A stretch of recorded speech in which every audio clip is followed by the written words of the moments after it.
Hey, it's me, Bad Bee, I'm back. I haven't talked about it much, but I ride a motorbike. I got my bike license in 2017 in Japan, originally because Hubs, or like then boyfriend, he had just gotten his license and he's like, yeah, it'd be so fun. He's like, I'll pay for you to do the lessons and to get your license, but you know, we can ride together. I was like, okay, yeah, sounds pretty fun. So you go through traffic school and it took about 2 weeks and yeah, it was pretty easy.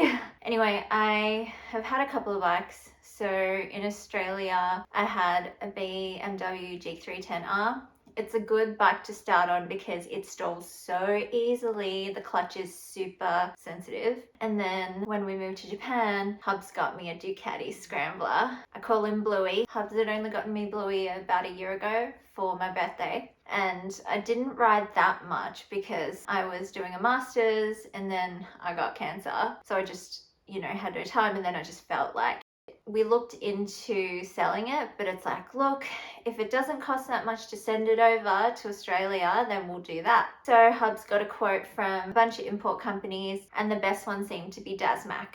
They quoted us about 2,000 something. I'll put it all up, I can't remember at the moment. And we're like, sweet, it's really cheap. All the trouble to sell it in Japan, I think it's easier to just ship it. And they're like, yeah, don't worry, like we'll handle everything. But they were like, oh yeah, we've got to find a day to come and get the bike, but first you have to make sure the fuel is empty, there's less than 10%. Then you have to go and deregister your bike. You can't just do it at the Korban, like the police box. You have to go to, not like a DMV, but like a vehicle registration place, which they are always ridiculously hard to get to. Like you need a car to get to these places. The point of these places is that you don't have a car or don't have your license or whatever. You have to go to City Hall first to be like, I'm moving out of Japan, and then you take all this stuff to deregister your bike. Dazmac were like, oh, we need all these documents, and it's like, they don't do that in Japan. This is the only document that says those things. And then they were like, oh, okay, because you're moving overseas, like we need proof that you'll be living there. And I was like, I'm a citizen, here's my bank account, here's my Medicare, here's my passport. We need proof that you've resigned from your job. And I was like, okay, I've got that. And they're like, we need proof that you have a new job. And I was like,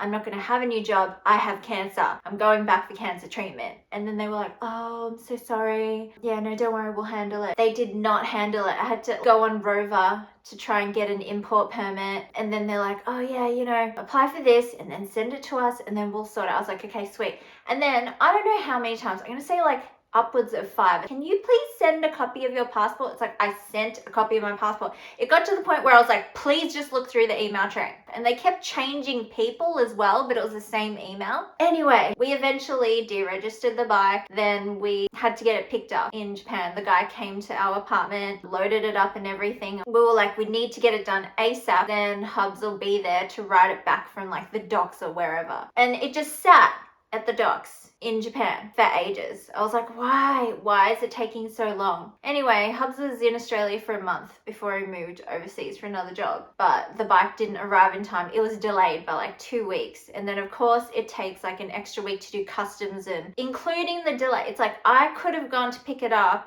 because it could have been timed with my chemo, but I had just had chemo this week and they're like, you've got to pick it up this week, otherwise you'll have to get charged storage fees. And I was like, it is late because of whatever you guys are doing.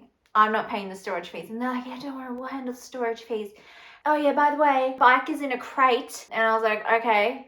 And they were like, yeah, but don't worry, like we can get it delivered for 150 bucks. I was like, sweet. Then she was like, oh, we can't get it delivered because it's a different company because you have to put it in the crate and take the crate with you. I was like, what the hell am I going to do with a crate? And they were like, yeah, you have to take it with you and it has to be a different moving company, but please let me know ASAP. And I was like, what? And they were like, we can't do any of that until you pay this invoice. The invoice was $5,099. What are all these extra fees? And they were like, oh yeah, no, it's customs and import, unpacking, destination unpack. I was like, what is destination unpack if you've left it in the crate and I have to take the crate with me? And they're like, yeah, it just includes like taking it off the container. We need to have the invoice paid today. And I was like, it's $5,000. You were delayed Usually it's like, okay, I've paid it. Here's proof of the payment. And they're like, no, it has to clear in our account first. And I was just like, oh. Then I was like, well, obviously I can't have a crate here. Also, I can't physically take it out of the crate by myself. Are they going to be able to help me, or are they going to be tools or what? And she's like, yeah, don't worry, I can check. They're going to help you with all of that. And I was like, okay, cool. She's telling me I have to pick it up ASAP. I was like, I think I'm just going to have to get like a man with a van or something. My brother-in-law's like, just go on Airtasker. And then so I did. Oh my God.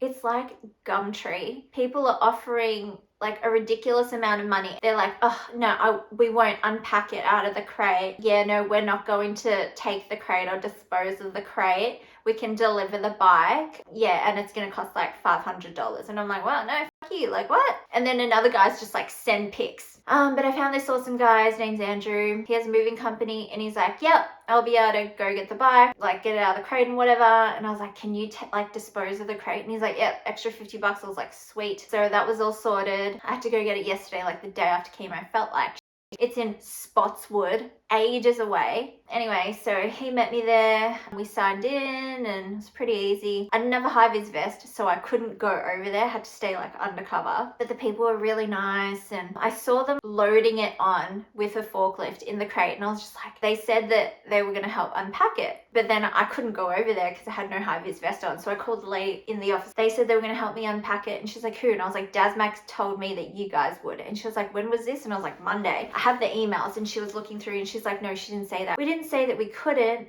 And I was like, what? She told me that they could. And I'm like, I don't know what I'm supposed to do. I can't have the crate like that because this guy said he'd dispose of it, but it can't be like in crate form. And then they were like, oh, okay, don't worry, we'll handle it. We'll sort it for you. And I was like, oh, thank you so much. I think because I looked super cancery. So they brought the truck over and I was like, look, I'm really sorry, but can you please help me take it out of the crate because I can't do that. This guy was supposed to help me dispose of the crate, but it's easier if it's in planks. And they were like, yeah, no worries. So they took it over there, took it out with the forklift again. It took 4 huge guys to like roll it off the crate. How was I meant to do that by myself? Then after that, they put the bike on to the truck with the hydraulic lift, thank God, because imagine rolling it up and you couldn't ride it in because there was no petrol. They brought the forklift over and he was like, yeah, don't worry, we'll just break it down with a sledgehammer and then we'll put it in the timber bin. I was like, oh my God, you guys are amazing. So CFS Container Fumigation Services in Spotswood, amazing. Thank you so much. You're so nice. Dazmac, so unhelpful and so expensive. Anyway, so it was such a huge ordeal. It cost $9,000 all up to import a $10,000 bike. If we had known this, we would have just sold it. I mean, it was good to see Bluey. Anyway, that was importing the bike. Expat life. Importing vehicles, just don't do it. Other than that, it will be nice to, be able to ride Bluey again. And yes, stay tuned for more cancer things, expat life things. Stay tuned.